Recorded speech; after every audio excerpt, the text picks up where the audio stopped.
Praise the lord. మన ప్రభును ప్రియ రక్షకుడైన యేసుక్రీస్తు ప్రభుల వారి శ్రేష్టమైనటువంటి నామములో మీకును మీ కుటుంబ బిడ్డలందరికీ సర్వశుభాలు తెలియజేస్తుంటున్నాను. ప్రియదేవుని బిడ్డలారా, ఈ టీవీ పరిచర్య ద్వారా అనేక మంది మరింతగా బలపరచబడుతున్నారని మీ ఫోన్ నెంబర్ల ద్వారా మాకు తెలియజేస్తున్నారు. అందులో బట్టి మేము ఎంతగానో సంతోషపడుతున్నాం. అనుదినము దేవుని వాక్యం ద్వారా మీ కుటుంబాలు కట్టబడుతున్నాయి. అందును బట్టి మేము ఎంతో సంతోషపడుతున్నాం. ఇంకా ఏదైనా సమస్య ఉన్న ఎడల, మీ ప్రార్థన అవసరం ఏదైనా ఉంటే ఎందుకు ఆలస్యం చేయకుండా త్వరగా ఇప్పుడే ఫోన్ చేయండి. మేము మా సంఘ బిడ్డలు, మా ప్రార్థన బృందం అందరూ కూడా మీ కొరకు ప్రార్థించడానికి సిద్ధపాటు కలిగి ఉన్నాం. ఎంతోమంది ఫోన్ ద్వారా తెలియజేస్తున్నారు.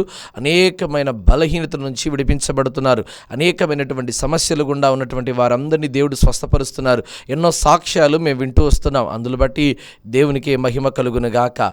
ఏదైనా ఇంకా సమస్య ఉంటే ఇక్కడ ఉంటున్నటువంటి మా నెంబర్కి ఫోన్ చేయండి. దేవుడు తప్పకుండా మీ కుటుంబంలో, నీ జీవితంలో ఇప్పుడే మేలులు చేయునుగాక. ఆమేన్, హల్లెలూయా. మరి ఈరోజు దేవుని వాక్యాన్ని ఆలోచించేద్దామా? ఈరోజు దేవుని వాక్య అంశం ఏమిటంటే అణుచుకోవడం. చెప్తారా? అణుచుకోవడం. చాలామంది జీవితాల్లో, వారి వ్యక్తిగత జీవితంలో రకరకాలైనటువంటి వాటిని అణుచుకోలేనటువంటి స్థితి కనబడతా ఉంది. ఉదాహరణకి కోపము, ద్వేషము, పగ, ప్రతీకారము, లేకపోతే శరీర సంబంధమైనటువంటి కోరికలు, కామకత్వము, ఆశలు, దురాశలు, ఇలాంటివన్నీ కూడా చాలామంది జీవితాల్లో అణుచుకోలేరు. కొంతమంది బయటపడిపోతూ ఉంటారు. దేవుని వాక్యమును గనక మనం తేటగా గమనిస్తే, దేవుని బిడ్డలు అన్నిటి విషయంలో, లోకములో ఉన్నటువంటి శరీర సంబంధమైన కోరికలలో మనము అణుచుకోవడానికి సిద్ధపాటు కలిగి ఉండాలి. ఎంతమంది వారి వారి వ్యక్తిగత జీవితంలో కోరికలను అణుచుకునేటువంటి వారిగా ఉన్నారు? ఈ లోక సంబంధమైన ఆశలకును, ఈ లోక సంబంధమైన కోరికలకు వారు ఎంతో ఆశపడి అణుచుకోలేకపోతున్నారు. చూడండి, యవ్వన కాలంలో పిల్లలు ఎందుకు ఇంతగా చెడిపోతున్నారంటే వారి శరీర సంబంధమైన కోరికలను అణుచుకోలేకపోతున్నారు. అయితే యవ్వన కాలంలో నీ యవనేచ్ఛల నుండి దూరంగా పారిపో అని దేవుని వాక్యం తెలియజేస్తూ ఉంది కదా. మరి నేటి దినాల్లో ఎంతమంది యవ్వన కాలంలో వచ్చే శరీర సంబంధమైన కోరికలకు దూరంగా పారిపోతున్నారు, అణుచుకోలేకపోతున్నారు. చూడండి, ఎందుకు అణుచుకోలేకపోతున్నారు? కారణం ఏంటో తెలుసా? వారు పాపమునకు బానిసలైపోతున్నారు, శాపమునకు బానిసలైపోతున్నారు. అందులో నుంచి దేవుడు తన బిడ్డలను విడిపించాలని బహుగా ఆశపడుతున్నాడు. ప్రియదేవుని బిడ్డలారా, ద్వితీయోపదేశ కాండం 8వ అధ్యాయం 16 గల మాటను మనం చదువుదాం ఒకసారి. తుదకు నీకు మేలు చేయవలనని నిన్ను అణచుటకును శోధించుటకు నీ పితరులు ఎరుగని మన్నాతో అరణ్యమున నిన్ను పోషించెను. ప్రియదేవుని బిడ్డలారా, యేసుక్రీస్తు ప్రభువారు ఈరోజు లోకంలో శరీరధారిగా వచ్చినప్పుడు ఆయన కామ, క్రోధ, మదమాత్సర్యములను ఏ రీతిగా అణుచుకున్నాడో, తన బాధను, తన వేదను, శరీర సంబంధ ప్రతి కోరికలను ఆయన అణుచుకున్నాడు. పాపము చేయడానికి ఆయన ఎక్కడ కూడా ఆశపడలేదండి. పాపం వలన జీతం మరణమని, ఆ పాపమునకు ఆయన ఎంతో దూరంగా ఉన్నాడు. అందుకే నాలో పాపం ఉందని మీలో చెప్పగలిగిన వాడెవడు? ఎవడైనా చెప్పగలుగుతాడా? ఎవడైనా చూపించగలుగుతాడా? ప్రియదేవుని బిడ్డలారా, గమనించండి. మరి ఈరోజు ఇజ్రాయేలు ప్రజల గురించి గమనిస్తే, దేవుడు వారిని అణచాలని ఆశపడుతున్నారు. ఎందుకంటే వారి నోరులు అణిచివేయడానికి చాలా ఇబ్బంది అవుతుంది. ఎందుకు తెలుసా? వారు మోషే మీద, అహరోను ముందర వారు ఏ మాట కూడా మాట్లాడరు. కానీ పక్కకెళ్ళిన తర్వాత వారి గుడారములలో వారు దేవుణ్ణి శోధించేవారిగా కనబడుతున్నారు. వారి నోరు ఇంకా ఎక్కువ పారేసుకొని మాట్లాడేవారిగా కనబడుతున్నారు. వారి నోరు అణచాలని ఎన్నో సందర్భాల్లో దేవుడు ఎన్నో రకాలుగా ప్రయత్నించారు, కానీ వారి నోరు అణుచుకోలేకపోతున్నారు. ఈరోజు క్రైస్తవ సమాజంలో, కుటుంబంలో ఉన్న ఆడబిడ్డలు చూడండి ఎంతగా నోరు తెరిచి మాట్లాడుతున్నారో. క్రైస్తవ స్త్రీలకు ఉండాల్సినటువంటి లక్షణం ఏంటంటే అణుకువ కలిగి ఉండాలి. ముఖ్యంగా అణుకువ లేనటువంటి స్త్రీలు ఈరోజు సంఘంలో కనబడుతున్నారు, సమాజంలో కనబడుతున్నారు. కొంతమంది నోర్లు ఎంతగా పారేసుకొని మాట్లాడుతూ ఉంటారో తెలుసా? ఉదాహరణకు బైబిల్లో ఆలోచన చేస్తే, దెలీలా అనేటువంటి స్త్రీ ఉంది. ఆ స్త్రీ తన మాటల చేత సంసోన్ను ఎంతగానో బాధ పెట్టేదంట.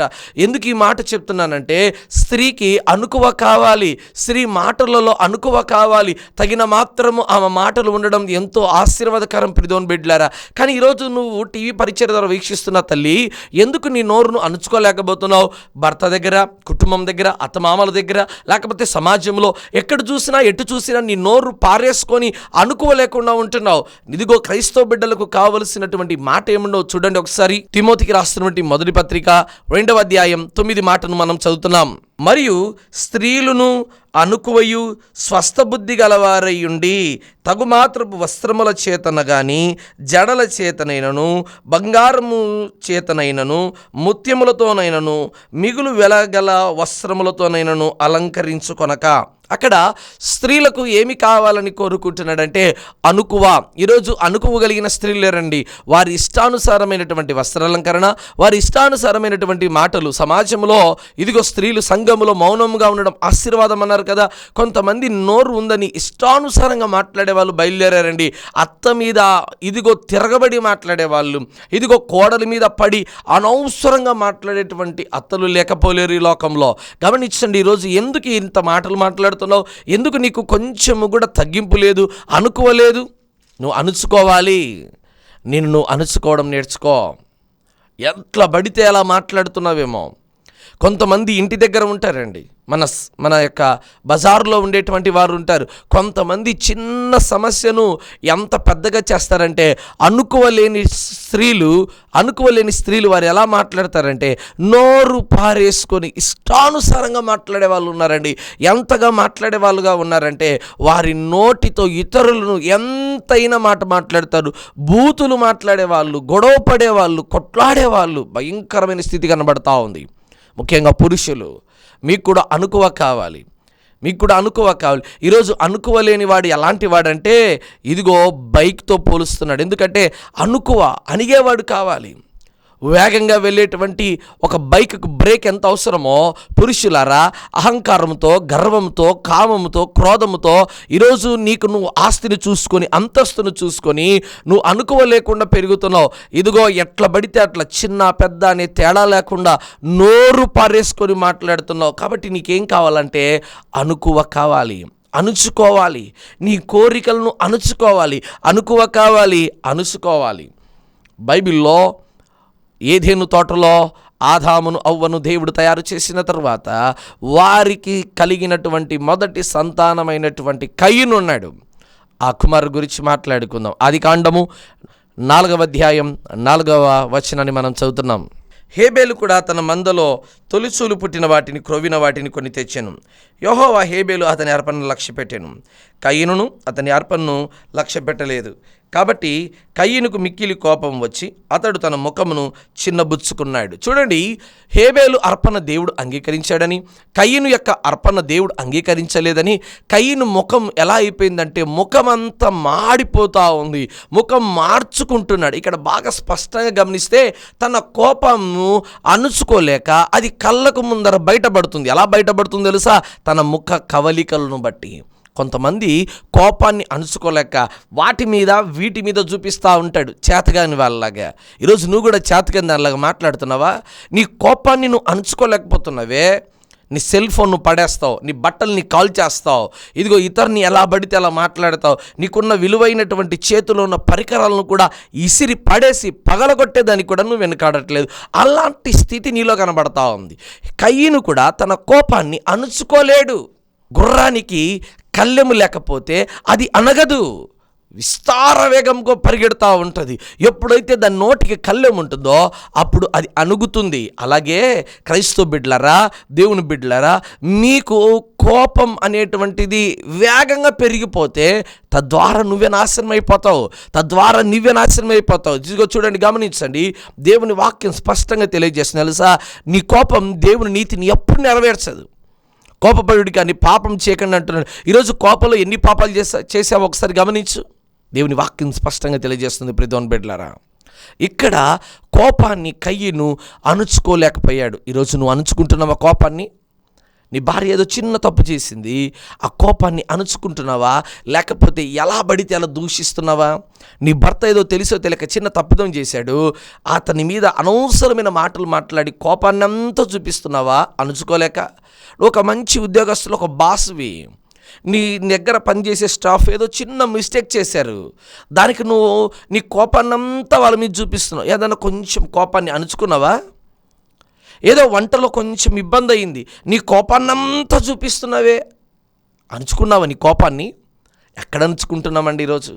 దయచేసి దేవుని వాక్యం నీకు తెలియజేస్తుంది, నీ కోపాన్ని నువ్వు అణుచుకోవడం నేర్చుకో. నీ కోపాన్ని నువ్వు అణుచుకో. ఇది మొదటి మాట. రెండవది గమనిస్తే 2వ సమూయేలు గ్రంథం 11వ అధ్యాయం 4వ మాటను గమనిస్తే అక్కడ దావీదు యుద్ధానికి వెళ్ళాల్సినటువంటి సందర్భం కనబడతా ఉంది. దావీదు ఒకానొక సమయమున తన రాజమందిరములో అలాగూ నడుచుకుంటూ తిరుగుతూ ఉన్నాడు. దూరంగా ఒక స్త్రీ స్నానం చేస్తూ కనబడతా ఉంది. ఎప్పుడైతే దావీదు ఆ స్త్రీని చూశాడో వెంటనే ఆయన ఆమెను తీసుకొని రావాలని, ఆమెతో శయనించాలని ఆలోచన ఆయనకు వచ్చింది. అంటే ఏంటి తెలుసా? శరీర సంబంధమైన కోరిక కొంతమందికి పుట్టగానే తన శరీరాన్ని అతడు అణుచుకోలేకపోతున్నాడు. ఇక్కడ దావీదు కూడా ఫెయిల్ అయిపోయాడు. కారణం ఏంటి తెలుసా? అక్కడ ఉన్నటువంటి బెత్షెబను చూడగానే ఆయనకు ఎక్కడ లేని కోరిక వచ్చింది. ఆమెను తీసుకొని రావాలని, ఆమెతో శయనించాలని, ఆమె ఇద్దరు కూడా స్నానం చేసి అక్కడి నుంచి వెళ్ళిపోవాలని భయంకరమైనటువంటి కోరిక ఆయనలో కలిగింది. ప్రియమైన బిడ్డలారా, ఈరోజు నీవు కూడా ఎవరినన్నా చూస్తే సరే ఆ కోరికలు అణుచుకోలేవు. కొంతమందికి మద్యం సీసాలు ముందు పెట్టితే వారికి ఇక ఆగలేరండి. ఎప్పుడెప్పుడు తాగేద్దామా అని అణుచుకోలేరు. నాకు అలా చూస్తూ ఉంటే నేను ఉండలేకపోతున్నా, నేను తాగకపోతే నేను చచ్చిపోతానేమో అని ఎంత బాధతో తాగేస్తే వాళ్ళు ఉన్నారండి. కొంతమంది సిగరెట్ లేకపోతే చచ్చిపోయే వాళ్ళు ఉన్నారు. అణుచుకోలేడు. ఎలాగైనా వాని నోటిని అణుచుకోలేడు, వాని తాగుడ్డు అణుచుకోలేడు. కొంతమందికి పేకాట, కొంతమంది గుర్రాల పందాలు, కొంతమందికి రకరకాలైన చెడు సవాసాలు, వ్యసనాలు. చూసారా? వేటిని నువ్వు అణుచుకుంటున్నావు?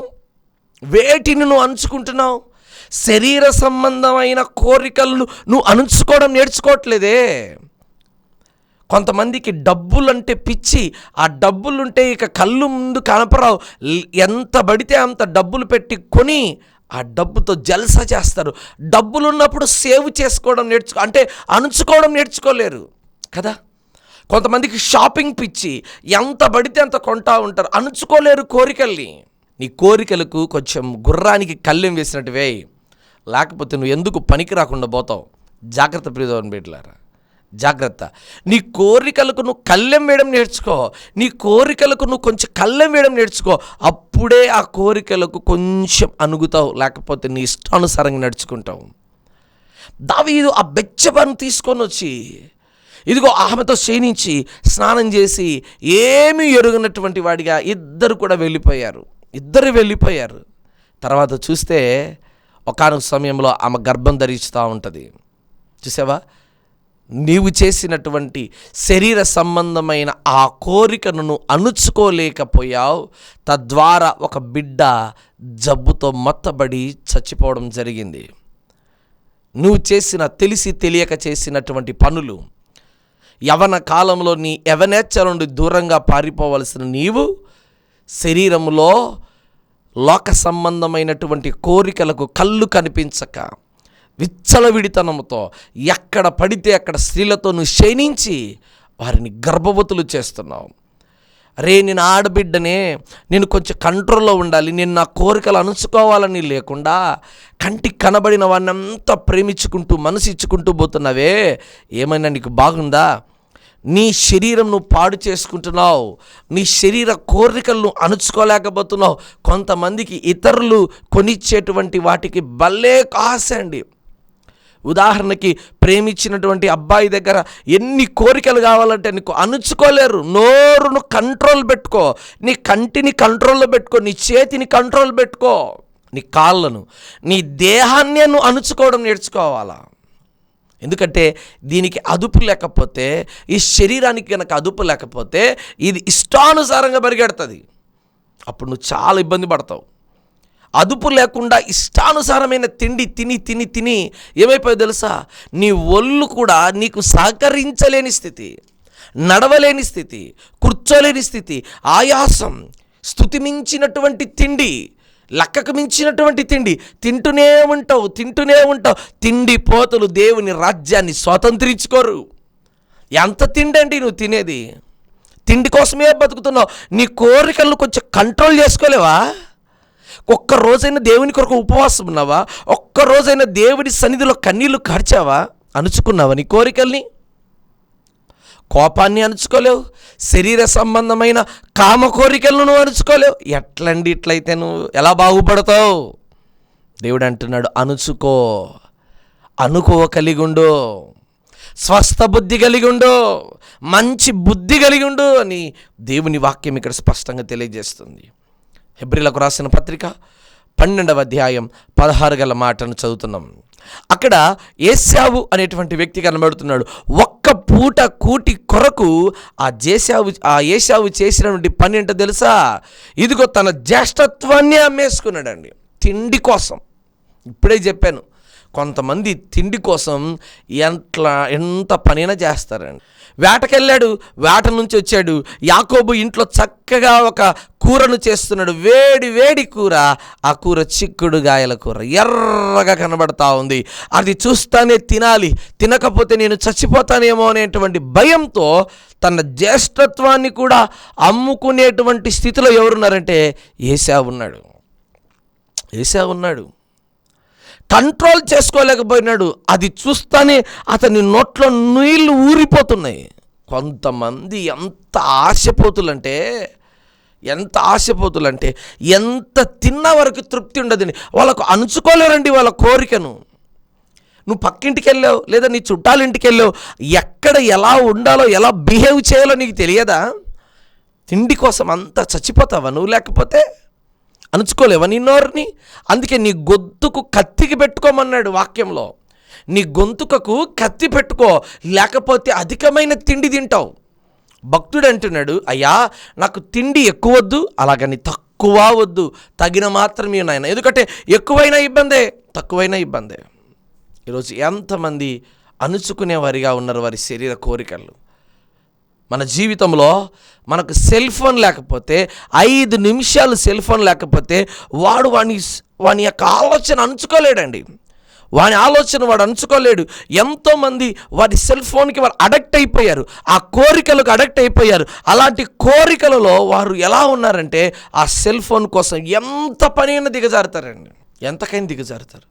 అణుచుకోలేకపోతున్నారు. బైబిల్ ఒకవైపు, మొబైల్ ఒకవైపు. బైబిల్ ఒకవైపు, మొబైల్ ఒకవైపు. బైబిల్ చదవదాన్ని ఓపెన్ చేస్తాడు, చదువుతూ వస్తాడు. కొద్దిసేపటికి ఆ వాక్యాన్ని ఆ మొబైల్లో మెసేజ్ వచ్చేస్తుంది.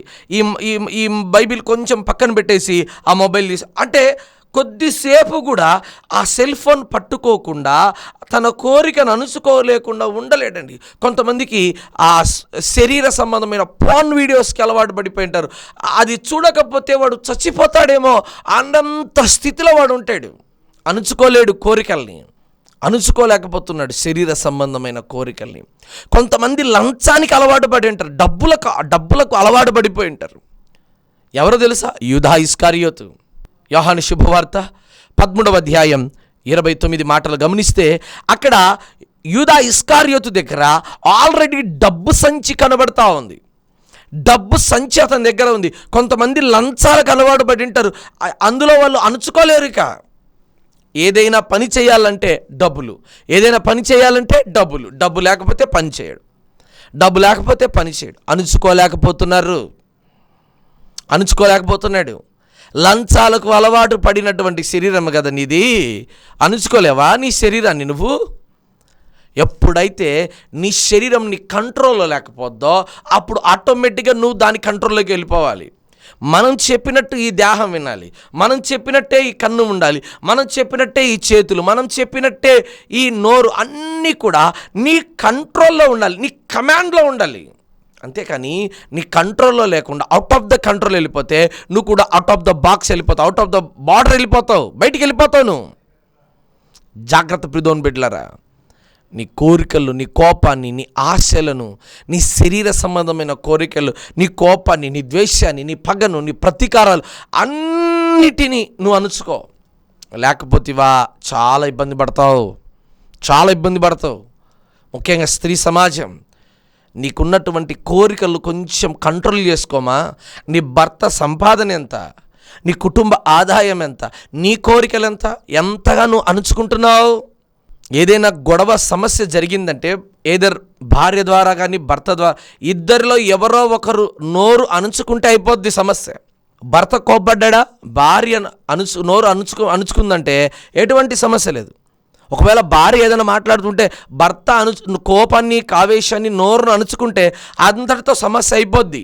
అలా కాకుండా ఇద్దరు నోరు పడేసుకొని ఒకరంటే ఒకరు పడకుండా అణుచుకోకుండా మాట్లాడారా, ఏమో తెలుసా, కోట్లు మెట్టెక్కాల్సింది వస్తుంది. అక్కడ చూడుకోండి ఎన్ని కేసులు పెండింగ్ ఉన్నాయో. ఈరోజు వివాహాలు ఎంత వేగంగా అవుతున్నాయో డివోర్స్ కూడా అంతే వేగంగా అవుతున్నాయి. కారణం ఏదో తెలుసా, వారికి ఉన్న ప్రతి కోరికలను, ఆలోచనలు, తలంపులను అన్నిటికీ కంట్రోల్నెస్ లేదు. చూడండి, ఒకానొక సమయం వరకు కంట్రోల్ ఉంటే పర్లేదండి. ఎప్పుడైతే కంట్రోల్ దాటిపోద్దో ఏ కారు కూడా మన చేయి దాటిపోయి యాక్సిడెంట్ అవ్వడానికి అవకాశం ఉంది. బైక్ కూడా ఎంత కంట్రోల్లో ఉన్నంత వరకు తోలితే అంత అణుచుకునేంత వరకు తోలితే అంతవరకు బాగుంటుంది. అది ఎప్పుడైతే హద్దు దాటిపోద్దో అప్పుడు నీ ప్రాణాలు పోయే ప్రమాదం ఉంది. ప్రియమైన బిడ్డలారా, ఎందుకు ఈ మాట చెప్తున్నానంటే, నేటి సంఘములోను, సమాజంలోను, సహవాసంలోను అనేక మంది బిడ్డలకు ఏం లేదంటే అణుచుకునేటువంటి లక్షణం లేదు. అణుచుకునే లక్షణం. ఈరోజు నువ్వు కూడా అణుచుకునే లక్షణం లేకుండా తిరుగుతున్నావేమో. చూడండి, మోసే దేవుడు చెప్తున్నాడు, ఓ మోసే, నువ్వు ఇజ్రాయేలు ప్రజల కొరకు ఆ బండ దగ్గరికి వెళ్ళి దానితో మాట్లాడుము, అది నీకు నీరునిచ్చును. ఇదిగో ఈ ఎడారిలో సముద్రమంత విస్తారమైనటువంటి నీరు మీకు లభించబడతాయి, వెళ్ళు అని చెబితే మోసే ఇజ్రాయేలు ప్రజల మీద ఉన్నటువంటి ఆ కోపాన్ని తీసుకెళ్ళిపోయి ఆ బండతో మాట్లాడకుండా బండను కొట్టినప్పుడు ఆ బండలో నుండి నీళ్లు వస్తాయి. కానీ ఆయన కానాను చూస్తాడు, కానీ కానానులో ప్రవేశించాడు. కారణం ఏంటంటే ఆజ్ఞ అతిక్రమించాడు. ఆ ఇజ్రాయేలు ప్రజలు చేసే ఆ కోపాన్ని ఎప్పుడైతే ఇక్కడ ఈ బండ మీద చూపించాడో ఆయన కానాను చూశాడు, కానీ కానానులో చేరలేకపోయాడు. కారణం ఏంటంటే వారి మీద నుండి వచ్చినటువంటి ఆ కోపాన్ని ఆయన కంట్రోల్ చేసుకోలేకపోయారు. ప్రియమైన బిడ్డలారా, ఈరోజు ప్రతి దానికి ఒక కంట్రోల్ ఉంది. నా నోరు నా కంట్రోల్లో ఉండాలి, అణుచుకోవాలి. ఎంత అణుచుకుంటే ఎంత ఆశీర్వాదం. నీ నోరు, నీ చేతలు, నీ ఆలోచనలు, నీ తలంపులు అన్నిటికీ కళ్ళాలు వేయి, గొల్లాలు వేయి, లేకపోతే నువ్వు అణుచుకోలేవు. ఈరోజు ఎంతోమంది వారి కోరికలను అణుచుకోలేక ఇష్టానుసారమైనటువంటి తిరుగుతున్నారు. ప్రియమైన బిడ్డలారా, డబ్బులకు ఇష్టం వచ్చినట్టు ఖర్చు పెడతా ఉన్నారు. ప్రియమైన బిడ్డలారా, ఈరోజు అనేక మంది వారి జీవితంలో భయంకరమైనటువంటి స్థితి, భయంకరమైనటువంటి పరిస్థితి. ఎందుకు తెలుసా, ఈరోజు శరీర సంబంధమైనటువంటి కోరికలలో అనేక మంది వారి కోరికలను అణుచుకోలేక పాపములు పడిపోయి భయంకరమైనటువంటి స్థితి కనబడతా ఉంది. ఒకవేళ నీ జీవితంలో కూడా అలాంటి స్థితి ఉందా? నీ కోరికలను అణుచుకోలేకపోతున్నావా? నీ కోరికలకు నువ్వు కళ్ళెలు వేయలేకపోతున్నావా? ఇదిగో ఒక గుర్రానికి కానీ ఒక ఎద్దుకు కానీ కళ్ళెం లేకపోతే వారు ఆటోమేటిక్గా పడిపోయేటువంటి అవకాశం ఉంది. ఈరోజు నువ్వు పడిపోయే స్థితి కనబడతా ఉందేమో, అలా పడిపోకూడదు. దేవుని మందిరంలో, దేవుని పరిచర్యలో నువ్వు ఎంతగా, అందుకే వాక్యం అంటుంది, తాను తగ్గించుకుని వాడు మిక్కిలిగా హెచ్చింపబడును. ఈరోజు నువ్వు తగ్గించుకునే స్థితిలో ఉన్నావా, మిక్కిలి హెచ్చించుకునే స్థితిలో ఉన్నావా? ఒకసారి నువ్వు ఆలోచన చేయి. ఈరోజు దేవుని మందిరంలో దేవుని వాక్యం తెలుసా, నీకున్న ప్రతిదీ కంట్రోల్ చేయి. ఎందుకు నీ స్థాయికి మించి ఖర్చులు పెడుతున్నావు? ఎందుకు నీ స్థాయి మించి నీ జీవిత నాశనం చేసుకుంటున్నావు? మీకు 3 విషయాలు చెప్తాను, జ్ఞాపకం చేసుకో ప్రియమైన బిడ్డలారా. 3 విషయాలు చెప్తాను. చివరిగా మొదటి మాట ఏంటంటే వెరీ వెరీ ఇంపార్టెంట్, రెండవది ఇంపార్టెంట్, మూడవది నాట్ ఇంపార్టెంట్. వెరీ ఇంపార్టెంట్, ఇది లేకపోతే ఈ పని జరగదు. కాబట్టి దీన్ని తప్పకుండా కొనాలి అని నీకు ఒక ఆలోచన ఉంటే దానికి ఎంతైనా డబ్బును పెట్టి కొను. అది వెరీ ఇంపార్టెంట్. కాబట్టి ఇంపార్టెంట్ అనే దానికి నువ్వు కొనచ్చు, లేదా దాని ద్వారా సర్దుకొనైనా కొంచెం పని జరుగుతుందంటే ఆ పని చేయొచ్చు. నాట్ ఇంపార్టెంట్ అనే దానికి నువ్వు ఎంత మాత్రం ₹1 కూడా నువ్వు ఖర్చు పెట్టాల్సిన అవసరం లేదు. ఈరోజు నీ జీవితం ఎలా ఉంది తెలుసా? వెరీ ఇంపార్టెంట్ దానికి ఖర్చు పెడుతున్నావు, ఇంపార్టెంట్ అనే దానికి ఖర్చు పెడుతున్నావు, నాట్ ఇంపార్టెంట్ అనే దానికి కూడా ఖర్చు పెడుతున్నావు. ఎంత ఖర్చు పెడుతున్నావు అంటే కొంచెం కూడా అణుచుకోలేకపోతున్నావు. నీ కోరికలు పూటకి రాయల్టీ కావాలి, పూటకి మంచి రుచికరమైన భోజనం కావాలి, లేకపోతే నీ నాలుక అణుచుకోలేవు. కొంచెం నీ నాలుకను కంట్రోల్లో పెట్టుకో. నోటు ఇష్టం వచ్చినట్టు తిన మాకు జాగ్రత్త. జ్యేష్ఠత్వాన్ని పోగొట్టుకున్న ఏశావు భ్రష్టుడైపోయాడు. కోపం ఎక్కువైపోయి కంట్రోల్ చేసుకోలేకపోయినటువంటి ఇదిగో కయీను ఏమైపోయాడు తెలుసా? 7 శ్రమలు కొని తెచ్చిపెట్టుకున్నాడు. ఇదిగో మోషే కానాను చూశాడు కానీ కానానులో చేరలేకపోయాడు. యూదా ఆ డబ్బు మీద వ్యామోహం, ఆ లంచం మీద వ్యామోహం కంట్రోల్ చేసుకోలేకపోయారు, అణుచుకోలేకపోయి ఏమైపోయాడు తెలుసా? పోయి ఉర్రి పెట్టుకుని చచ్చిపోయాడు. ఈరోజు నీ పరిస్థితి ఏంటి? దావీదు ఇదిగో ఆ స్త్రీని చూడగానే ఆమె మీద వ్యామోహం కలిగి ఆమెతో పాటు ఉండాలని ఆ కోరికతో వెళ్ళాడు. తద్వారా ఏం తెచ్చుకున్నాడు తెలుసా? ఆ బిడ్డను పుట్టాడు. ఆ బిడ్డను పుట్టినప్పుడు తాను చేసిన పాపాన్ని బట్టి దేవుడు ఆ బిడ్డను మొత్తాడు. తద్వారా అప్పుడు ఏమైందంటే ఆయనకు సరైన బుద్ధి వచ్చింది. వీళ్ళందరూ కూడా అణుచుకోలేకపోయారు. ఈరోజు నువ్వు కూడా అణుచుకోలేకపోతే ఇబ్బంది పడతావు. చివరిగా మరొక మాట మీకు చెప్పాలి. కీర్తన గ్రంథం 78వ అధ్యాయం 38 గల వచనాన్ని మనం చదివితే అక్కడ దేవుడు తన కోపమును పలుమార్లు అణుచుకొనెను అనే మాట కనబడతా ఉంది. కీర్తన గ్రంథం 78:38 మాట. అక్కడ దేవుడు తన కోపాన్ని ఎన్నో సందర్భాల్లో అణుచుకుని. అవును కదా, ఈరోజు నీవు నేను మనమందరం సజీవులుగా ఉన్నామంటే కారణం దేవుడు మన పట్ల చూపుతున్న ప్రేమ. ఆ ప్రేమకు మనం ఏమిచ్చినా కూడా రుణం తగ్గదండి. దేవుడు ఎన్నో సందర్భాల్లో కోపాన్ని అంచుకుని తెలుసా? మన ఇంతలో కనబడి అంతలో మాయమైపోయి ఆవిరి వంటి వారి, దుమ్ము వంటి వారు, ధూళి వంటి వారి, నీటి బుడగ వంటి వారమని దేవుడికి ఎరిగినటువంటి వాడు గనక ఎన్నో సందర్భాల్లో దేవుడు పలుమార్లు తన కోపాన్ని అణుచుకున్నారు. ఇశ్రాయేలు ప్రజలకు మన్నాని ఇచ్చారు. కొంచెమైనా అణిగి ఉంటారేమో అనుకుంటే లేదండి. ఇష్టానుసారమైనటువంటి మాటలు, లెక్కలేనటువంటి మాటలు, ఇదిగో వారి స్థాయికి మించినటువంటి మాటలు మాట్లాడి ఈరోజు అనేక మంది భయంకరమైన పాపాన్ని కొని తెచ్చుకొని శాపంతో, అపరాధంతో చచ్చిన స్థితిలో ఉన్నారండి. ఈరోజు నువ్వు కూడా అలాంటి స్థితిలో ఉన్నావా? అలాంటి భయంకరమైన నీచమైన స్థితిలో నువ్వు బ్రతుకుతున్నావు? దయచేసి ప్రభు మాట విను. నీ కోరికను నువ్వు అణుచుకుంటే సరి, లేకపోతే చాలా సమస్యలు పడతావు. ఒక ఏశావులాగా, ఒక మోషేలాగా, దావీదులాగా, యూదాలాగా, ఒక యూదా ఇస్కారియోతు వలె వీరందరి ద్వారా నువ్వు ఒక పాఠం నేర్చుకున్నావు. దయచేసి జాగ్రత్త కలిగి నీ నోటిని, నీ కళ్ళను అన్నిటినీ అణుచుకుంటేవా సరే, లేకపోతే చాలా ఇబ్బంది పడతావు. ప్రార్థన చేద్దాం. కలుబేయండి. పరిశుద్ధమైన తండ్రి, కనికరం కలిగిన దేవా, ఇంతవరకు నీ బిడ్డలు వర్తమానం వింటూ వచ్చారు. ఎవరెవరి జీవితంలో వారి కోరికలకు కంట్రోల్ లేక, ఇదిగో అణుచుకోలేక శరీర సంబంధమైన పాపములు వాళ్ళు ఉంటున్నారేమనైనా వారందరినీ చేతులు అప్పచెప్తున్నాం. వారి ప్రతి పాపమును తీసివేసి వారిని మరింత పరిశుద్ధపరచని, మరింత పవిత్రపరచమని వేడుకుంటూ దేవుని సన్నిధిలో వారిని వాడుకోండి. వారి పరిచయంలో వాడుకోమని వేడుకుంటున్నాం నాయన. అయ్యా, ఎంతమంది ఫోన్ ద్వారా మాకు తెలియజేస్తున్నాం. వారి జీవితంలో గొప్ప మేలులు, స్వస్థత కార్యాలు జరిగించిన ఆయన, జ్వరాలతో ఉన్నటువంటి వారు, రోగంతో ఉన్నటువంటి వారు, గర్భఫలం లేని పిల్లలు, అయ్యా ఉద్యోగం లేని సమస్యలలో ఎంతమంది బిడ్డలు ఫోన్ ద్వారా మాకు తెలియజేస్తున్నారో వారందరి జీవితంలో మీరు గొప్ప కార్యములు జరిగిస్తారని వేడుకుంటున్నాం. అయ్యా, ఇదిగో తండ్రి, టీవీ పరిచయం ద్వారా ఎంతమంది బలపరచు, ఎంతమంది కానుకలు ఇస్తున్నారో, అయ్యా నూతన మందిర నిర్మాణం కొరకు ఎంతమంది సహకరిస్తున్నారో వారి కుటుంబాల్లో మేలు చేయండి. అయ్యా, ఇదిగో ఇప్పుడు ఇస్తాం అప్పుడు ఇస్తామని కాదు నాయన, వారికి ఎంత తోచితే వాళ్ళు ఇదిగో ఆశపడి, అయ్యా మా దగ్గర ఎంతో లేదయ్యా, మాకున్న కాడికి మేము పంపిస్తున్నామని సంతోషంగా వాళ్ళు పంపిస్తున్న విధానాన్ని బట్టి సంతోషం నాయన. వారికి రావాల్సిన పరలోక సంబంధమైన దీవెలు దండిగా మెండుగా అనుగ్రహిస్తారమ్మని, ఇదిగో తని వారికి శరీర సంబంధం ప్రతి కోరికను వారి అణుచుకునేటువంటి వారికి దీవిస్తారమ్మని యేసుక్రీస్తు నామమును బట్టి ప్రార్థన చేస్తాడు వేడుకుంటున్నాను తండ్రి. ఆమెన్. దేవుడు మిమ్మల్ని మీ కుటుంబాన్ని దీవించును గాక. God bless you. దైవజనుల ప్రసంగములు మీకు ఆశీర్వాదకరంగా ఉంటే మరిన్ని ఆధ్యాత్మికమైన ప్రసంగముల నిమిత్తం మన యూట్యూబ్ ఛానల్లో Jesus Christ story ministers official అని టైప్ చేసి ఛానల్ని సబ్స్క్రైబ్ చేయండి. మీ ప్రార్థన అవసరం నిమిత్తం మాకు ఫోన్ ద్వారా తెలుపగలరు. మా ఫోన్ నెంబర్ 8688991210. ఈ పరిచర్యకు నూతన మందిర నిర్మాణము కొరకు మీ అమూల్యమైన కానుకలు పంపించాలి అంటే మా ఫోన్పే నెంబర్ 8688991210 లేదా మా అకౌంట్ వివరములు 8547210000037873. IFC code DBSS0IN0547. దేవుడు మిమ్మును మీ కుటుంబమును దీవించునుగాక. ఆమేన్.